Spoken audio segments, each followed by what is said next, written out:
अंतिम प्रेषित हजरत मुहम्मद सल्लल्लाहु अलैहि वसल्लम हे संपूर्ण मानवजातीसाठी अल्लाहने पाठवलेले महान मार्गदर्शक होते।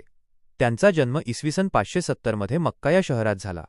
लहानपणापासूनच ते प्रामाणिक, सत्यवादी आणि विश्वासू म्हणून ओळखले जात होते। लोक त्यांना अल अमीन म्हणजे विश्वास ठेवण्यास योग्य अशी व्यक्ती म्हणत। त्या काळातील अरब समाजात अज्ञान, अन्याय, मूर्तीपूजा, स्त्रियांचा अपमान आणि गरिबांवर अत्याचार मोठ्या प्रमाणात होते। समाज नैतिकदृष्ट्या खूप खाली गेला होता। अशावेळी अल्लाहने मानवजातीला योग्य मार्ग दाखवण्यासाठी हजरत मुहम्मद सल्लल्लाहु अलैहि वसल्लम यांची निवड केली। वयाच्या 40व्या वर्षी हिरा नावाच्या गुहेत त्यांना अल्लाहकडून पहिला संदेश मिळाला। त्या संदेशामध्ये लोकांना सांगितले गेले की या संपूर्ण सृष्टीचा निर्माणकर्ता फक्त एकच अल्लाह आहे आणि त्याचीच उपासना केली पाहिजे। हजरत मुहम्मद सल्लल्लाहु अलैहि वसल्लम यांनी लोकांना एकेश्वरवादाचा संदेश दिला आणि लोकांना चांगल्या आचरणाकडे बोलावले।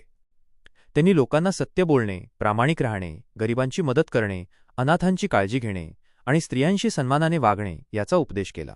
त्यांनी सांगितले की सर्व माणसे अल्लाहच्या दृष्टीने समान आहेत आणि कोणताही माणूस दुसऱ्यापेक्षा श्रेष्ठ नाही। श्रेष्ठता फक्त चांगल्या आचरणात आणि अल्लाहची भीती ठेवण्यात आहे। सुरुवातीला मक्का शहरातील अनेक लोकांनी त्यांच्या संदेशाला विरोध केला। त्यांना खूप त्रास दिला गेला, त्यांची थट्टा करण्यात आली आणि त्यांना अनेक प्रकारचे दुःख सहन करावे लागले।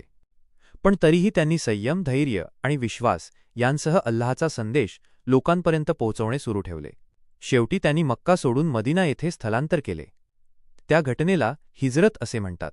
मदिना येथे त्यांनी एक न्यायपूर्ण आणि शांततापूर्ण समाज निर्माण केला। तेथे लोकांमध्ये बंधुभाव, न्याय आणि परस्पर आदर निर्माण झाला।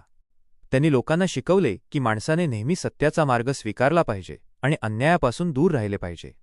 हजरत मुहम्मद सल्लल्लाहु अलैहि वसल्लम यांचे संपूर्ण जीवन मानवजातीसाठी एक महान आदर्श आहे। ते अत्यंत दयाळू, नम्र आणि क्षमाशील होते। त्यांनी कधीही कोणावर अन्याय केला नाही आणि नेहमी लोकांना चांगल्या मार्गाकडे बोलावले। त्यांनी लोकांना सांगितले की या जगातील जीवन ही एक परीक्षा आहे। प्रत्येक माणसाला आपल्या चांगल्या आणि वाईट कर्मांचा हिशोब न्यायाच्या दिवशी द्यावा लागेल। जे लोक अल्लाहवर विश्वास ठेवतील आणि चांगली कर्मे करतील त्यांना जन्नत मिळेल आणि जे लोक सत्य नाकारतील आणि वाईट मार्ग निवडतील त्यांना शिक्षा होईल। म्हणूनच हजरत मुहम्मद सल्लल्लाहु अलैहि वसल्लम यांनी मानवजातीला योग्य जीवन जगण्याचा मार्ग दाखवला। आज जगभरातील कोट्यवधी लोक त्यांच्या शिकवणीचे पालन करतात आणि त्यांना आपला आदर्श मानतात। त्यांच्या जीवनातून आपल्याला सत्य, संयम, दया, न्याय आणि अल्लाहवरील पूर्ण विश्वास यांचे महत्त्व समजते। जर प्रत्येकाने त्यांच्या शिकवणीप्रमाणे जीवन जगले तर समाजात शांतता, प्रेम आणि न्याय निश्चितपणे निर्माण होईल।